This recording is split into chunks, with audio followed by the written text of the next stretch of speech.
अस्सलामुअलैकुम दोस्तों, क्या हाल है? खैरियत है? दोस्तों, ये मोटरसाइकिल में ऑयल पम्प की गरारी कभी अचानक काम छोड़ जाती है, जिसकी वजह से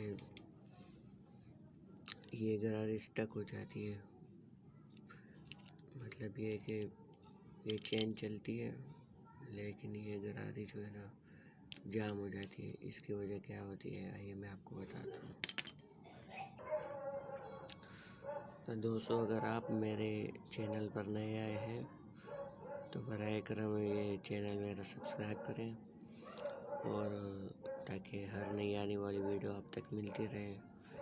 इससे आपका कोई खर्चा नहीं होगा, लेकिन हमारी हौसला अफजाई हो जाएगी।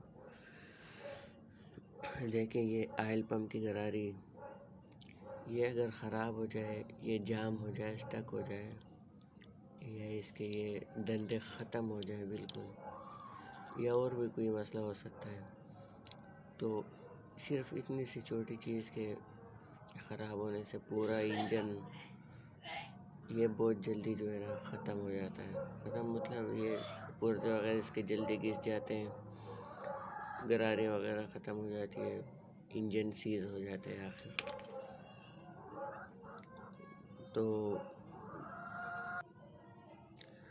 आज की वीडियो में ये सिर्फ एक छोटा सा पॉइंट समझाने का मकसद है। वो है कि अक्सर औकात हमारा ऑयल पम्प जो है ना बिल्कुल ठीक होता है, रॉड भी ठीक होती है, लेकिन किसी वजह से जो है ना ऑयल पम्प रोटेट नहीं करता, घूमता नहीं है।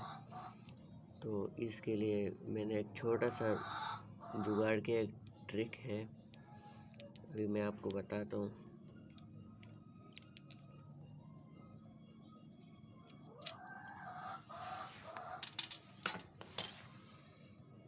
ये देखें,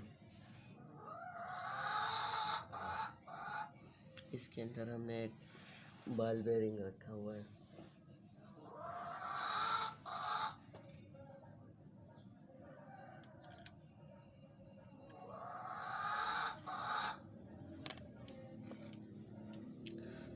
दोस्तों, ये जो जगह होती है, ये इसमें अगर कचरा आ जाए ना तो ये जाम हो जाता है, जिसकी वजह से ये स्टक हो जाता है, जाम हो जाता है। ऑयल गरारी जो है ना स्लिप मार जाती है। इसमें कचरा कहाँ से आता है, मैं आपको बताता हूँ।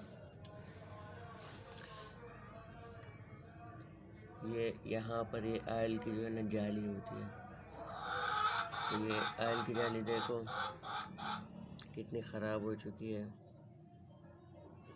और इसमें से कोई हल्का सा कचरा इधर जाए ना, ये इसका चेम्बर होता है इधर, ये इसकी एक लाइन होती है, यहाँ से ऑयल जाता है यूँ, यहाँ से रोटेट करता है ऑयल। तो इसमें जैसे ही कोई कचरा आता है तो ये जाम हो जाता है, ये कचरा बिल्कुल बर्दाश्त नहीं करता। तो यहाँ पर ये आपको समझाना है कि दोस्तों, ये देख रहे हैं आप, यहाँ पर ऑयल पाइप की एक निब होती है, जो देखो कितनी अंदर चली गई है, वो अंदर से कट गई थी। अभी हमने सिर्फ ये ट्रिक किया है कि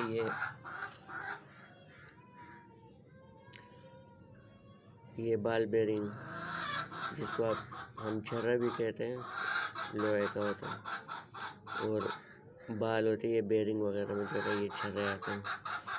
तो हमने इसी की साइज़ का जो है ना यहाँ पर डाल दिया है, ताकि वो पीछे वाली नीब जो है ना इस तरफ ना आए, आगे की तरफ ना आए, और रॉड से जो है ना ये इसकी जो नीब होती है वो हटे ना। और ये इसके ये कवर लगाना है, ये कवर इसके ऊपर फिक्स आ जाना चाहिए, ये नहीं कि थोड़ा सा उठा हुआ हो, इस तरह ना हो, बिल्कुल फिक्स आए। तो बस ये थी आज की हमारी वीडियो, एक छोटी सी ट्रिक थी, यकीनन आपको समझ आ गई होगी। तो वीडियो पसंद आने चलिए वीडियो शेयर करें, मज़ीद आपको मैं बताऊंगा, वीडियो बनाता रहूँगा। इससे पहले मैंने आपको एलपीजी लगाने का तरीका सिखाया था। मज़ीद आपके ज़हन में कोई सवाल हो उस पर फिर मैं वीडियो आपको बनाऊंगा। आप कमेंट में बता दें किस चीज़ के आप वीडियो चाहते हैं। शुक्रिया।